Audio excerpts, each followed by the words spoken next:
Welcome to Mental Attire, the Meaning series. Today we're going to be talking about how discipline is a daily outfit. I'm Cleopatra. And I am Amy. So, I think we've all heard the word discipline in many different contexts, whether that's business or personal life or family or with children, or like there's so many different ways of thinking of discipline. It has positive and negative connotations, like most everything, as we've talked about before. Um, but when we say discipline is a daily outfit or as a daily outfit, I think what comes to mind for me is that when we're disciplining our mind, because the whole point behind this series is what are you mentally wearing? So before you get to what you're physically wearing, before what you're presenting to the world, what are you mentally wearing? I think that discipline is a big part of it. Of are you disciplining your mind in the sense of I'm controlling what I allow into my mind, I'm controlling what I'm consuming through my mind, and all of those things. And so, like I said, it can be a positive or a negative thing. It can be tipped too far to where you're not allowed to have any good spontaneity or, anything like that. But when we're talking about it in this context, we're saying, are you disciplined in your mind? And is that then translating into your physical appearance and how you carry yourself? And to build on that, what we put into our mind, kind of like what we put in our body or on our body, we get an output. So, input, music, reading, watching, listening, what we're repeating, thinking in our mind, what we're saying, what we're writing, all of this is input mentally, and then we get an output. And since 95% of us is subconscious, about 95%, it has our subconscious mind that is our programming, our coding, it's our like operating system, like a computer. Well, then we've got 5% that's conscious, and are we aware of what we are mentally wearing? Are we disciplined? Like you said, spontaneity, all of that, but clearly what's going on mentally with us comes out physically with what we're Mhm. wearing, how we carry ourselves, our mannerisms. Yeah, and I mean, if you go back to the first season, like one of the first episodes, it might have been the first episode that we ever recorded, when we talk about what you're mentally wearing, we're talking about clothing yourself in, I guess you'd say the virtues, even. Clothing yourself in strength and dignity, but also, I don't know how to word it. What you're thinking, like I said earlier, and like you said, it's going to become physical. So how you're presenting yourself, how you're talking to other people, how you're portraying yourself in business or personal relationships is all going to come out through what you're thinking. And so when you're mentally clothing yourself in that dignity and that strength and that discipline and all of those things, then that's the mindset that's going to be portrayed. And it's not that any of us are going to be perfect all the time, but when you're actively thinking about those things, it becomes more natural, and then the more you do it, the more natural it becomes. And you become an example for other people without even necessarily realizing it or without even completely trying to be. You're just being that example because that's how you're living. People can look at you and know that you're a person who is putting effort into these things, and you're not just doing it for show either. So, like, whether you're alone or whether you're around people, other people, that's how you're living. That's how you're treating yourself. That's how you're treating others. And I think that's the main thing that where the discipline comes in is it's no matter who you're around. That's how you're going to carry yourself. That's how you're going to talk. That's how you're going to think and that kind of thing. And I think that can be a big thing too. Because it's easy when you're around some people, it's easy to act this one way, and then other people, it's easy to be a different way. And I understand that certain circumstances or interactions require a little bit different things from us, but if your core, how you're carrying yourself at your core remains the same, then that's going to be obvious to anyone that you're talking to or interacting with. Yes, because, and actually, like with the mental attire, we've broken it down into, I don't remember who it was that came across this, that we have our actions, our body language, our what comes through with that, which is our show, what we show to the world, wherever we're at. That's about 55% on average. And then 38% of that is our tone, is our voice, our vocal. And then 7% is our words. So if you look at that, 93% is actually our body, our actions, our show, our vocal.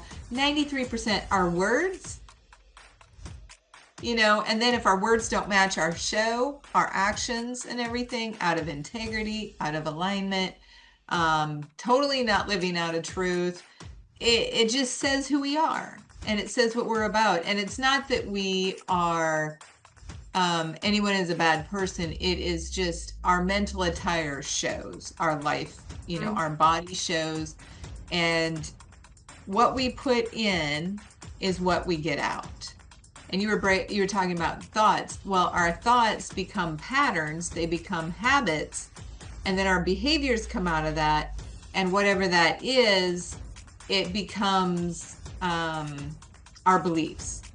Hmm. And these beliefs are what run our life. And the beliefs in our life are not necessarily aligned with the truth, Hmm. with wisdom, with the laws. Because if there's a disconnect and we're believing this and we're thinking this, doing this, saying this, and those are all out of alignment, and here's the truth, it's going to be disorder.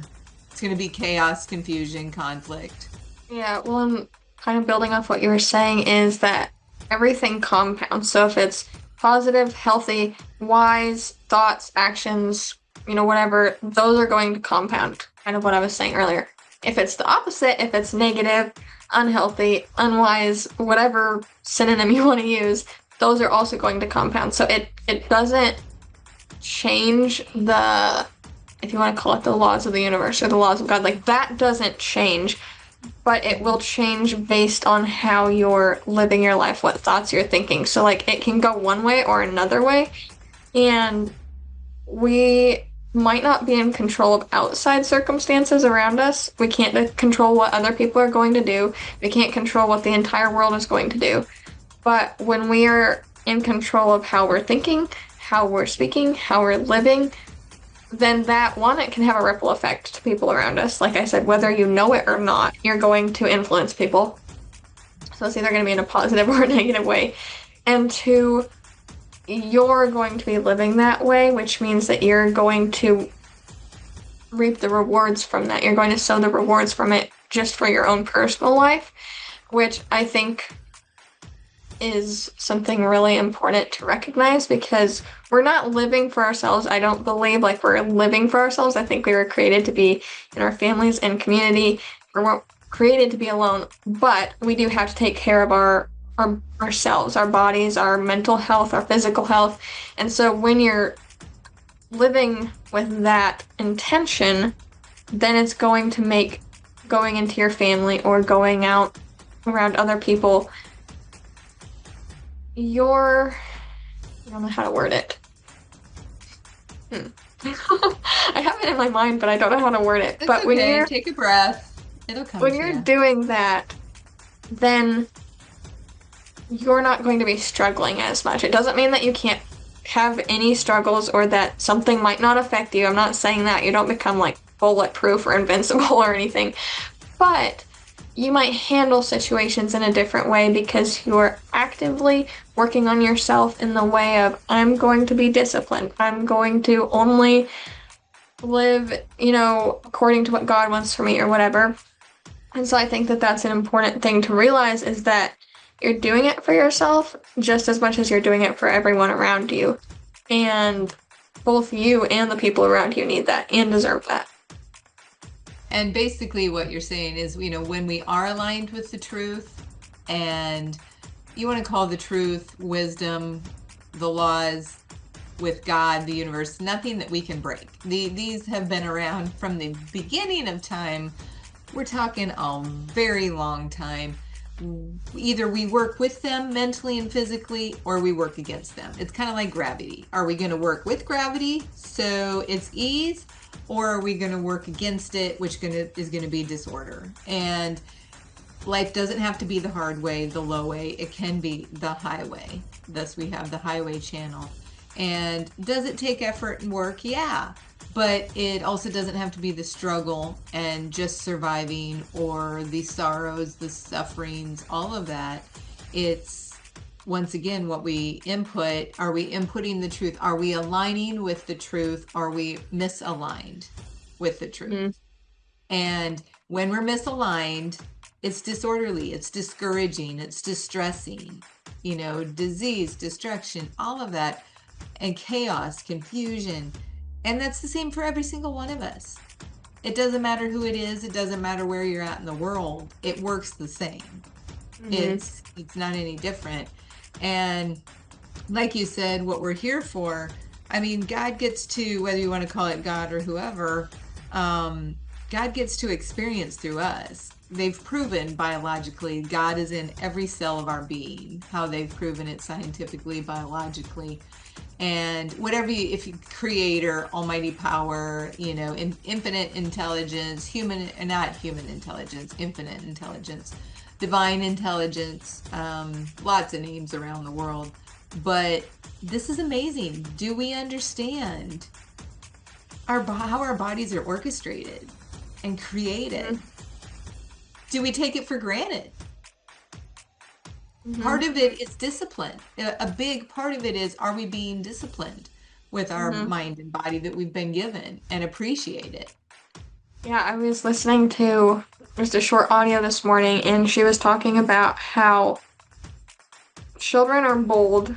Like, we're born bold, and as we get older, we lose that because I can't remember her exact words, but basically she was like, children are just experiencing all these things for the first time, and she's like, I still rarely meet a child who's not fearless or bold. She's like, even though they're just experiencing these things for the first time, so it's actually scarier in some ways, they're still bold and still brave, and that's how we were born with it. And so she was like, you can reclaim that at any time. Like, it's not something that once you're conditioned, that cannot change. And so I think that so many of us think that like I said, once you're a certain way, you can't change. Nobody can change. It's impossible. And in some cases, some things might take more time because of how deeply programmed they are within you. But the point is that you can change. You can change any of it. You can change your circumstances. You can change your mental patterns. I think that the mental patterns could be considered one of the hardest things, but I think that's also one of the biggest things that's in your control immediately. You can start right now. You can decide, I'm going to change this one mental pattern to start with. If you have this one negative thought or this one recurring pattern that you recognize, you can change that right now, and that's already taking a step forward. And the other thing is that people think they have to take really big steps right away, and that's not necessary. I think that you can start taking steps, and if you're actively moving forward and all of that, you can go at whatever pace you want. But I think it's important also to recognize that as long as you're taking the steps and willing to take the steps, then that's the only standard by which I think it needs to be measured, if you're continuing to do that. So, like, even if it's a small step to start with and then another small step after that, that is just as important as taking a giant leap, or maybe more important because you're not jumping over anything. Yeah. And so I think just even for today, just taking one thing, and maybe it's you think you're not good enough for something. Okay, how can I reframe this so I'm not telling myself that? Because whatever we're telling ourselves is what we're going to get, whether it's good or bad. And so I would encourage you just to take one thing today, whatever it is for you, and it's probably going to be unique for all of us, and just become aware of it, and then ask yourself, what do I need to do to change this thought or belief or whatever it is? And to build on that, there's a lot of people who say, well, affirmations don't work for me, or I've tried this and I've tried everything. It's known and been proven that our body has our brain and our spinal cord, which is our nervous system. And if our nervous system is not regulated, it's dysregulated. You can do all the actions in the world you can do, and you'll find some level of success, or, some experiences that are favorable. But it's because our body cannot even take in what we're telling it, because the subconscious is programmed, and we have to feel safe. We have to be safe. Our body has to know it's safe. And our nervous system is out of whack. That is because, like, the first 7 years of our life, we're hypnotized pretty much everywhere we are, everywhere we go, from everyone we're around to our environment. We are soaking it's like a sponge, just soaking it up. And even to this day, at any age, even with social media and technology and phones and books and music and everything, when I hear people singing songs, it's like, oh, do they know what they're telling themselves? We program ourselves. Everything we write, everything we read, and that's why but as you were saying, one tiny little step, but you have to do it repetitively. You have to do it repetitively. You can't say, oh, I did it once a day. It's not working. Well, did you do other things? Did you get your nervous system regulated? Did you align with the truth, the wisdom, God's laws? Did you then look at that belief of, okay, I don't feel worthy? Then did you, go to, okay, I'm going to be worthy, but what's one tiny little action I can do regularly? And you should feel ease after you do it. You shouldn't feel friction and resistance. There's maybe some weeds and dirt and mold and gross stuff and everything we have to clean out, because if you picture a beautiful garden but it's full of weeds, until you move those weeds out of there, that's the false beliefs, the lies, the fears, our doubts, our insecurities, our temptations. If we don't take those out and put in new, you keep getting the same thing. Mm-hmm. And we feel discouraged, we feel distressed, we feel hopeless, helpless. It's frustrating. But as you said, one tiny step. What is one tiny little step? That's where you start. You don't start with the big giant leap. So discipline. It does require discipline, though. And it requires repetition. As we have consistency is key in our apparel, the message is consistency is key. Repetition, discipline, consistently. You do the work, you get the rewards. Mm-hmm. So what's your main takeaway? Oh boy.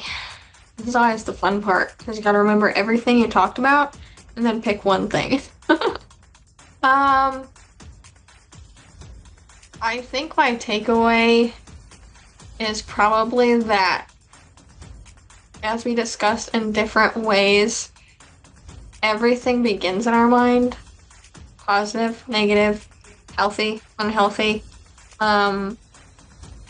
So the changes also begin in our mind. And the discipline begins in our mind before it's going to begin in our physical body. Well, I mean, it's part of our physical body, but before it's going to begin in how you present yourself, before it's going to begin in what you're doing in business, before it's going to begin in any other area, it's got to begin in your mind, because otherwise it's just like a outside level of doing it. So like you could be doing something consistently but not really doing it, if that makes sense. You're almost kind of like an unconscious habit. And so I think that the main takeaway that I would say is that it begins in your mind, and that is why you have the power to change anything that you want to. And like she said, when you determine those little action steps, you can't just take them every day for a week, think that you have no changes, and then slip back into your old patterns. That's when you have to build on them, continue to do them. And so I guess my takeaway would be that discipline and along with everything else that we talked about, begins in your mind. My takeaway would be, along with what you said, it's basically the reset which we are creating. We have our steps of you got to get your nervous system regulated. You have to align with the truth, the wisdom. You've got to, as you mentioned, the false beliefs, the weeds. We got to get through the muck. Um, and then also rewire and rewrite and reprogram our body, which reprograms our life, and it works. When you do it, it works. And it should bring ease, it should bring more simplicity, it should bring relief instead of more chaos, confusion, conflict, Hmm. and more problems. So, well, this is great. Again, what was the title for today? The title for today is Discipline as a Daily Outfit. So that is our takeaways, and we look forward to seeing you again.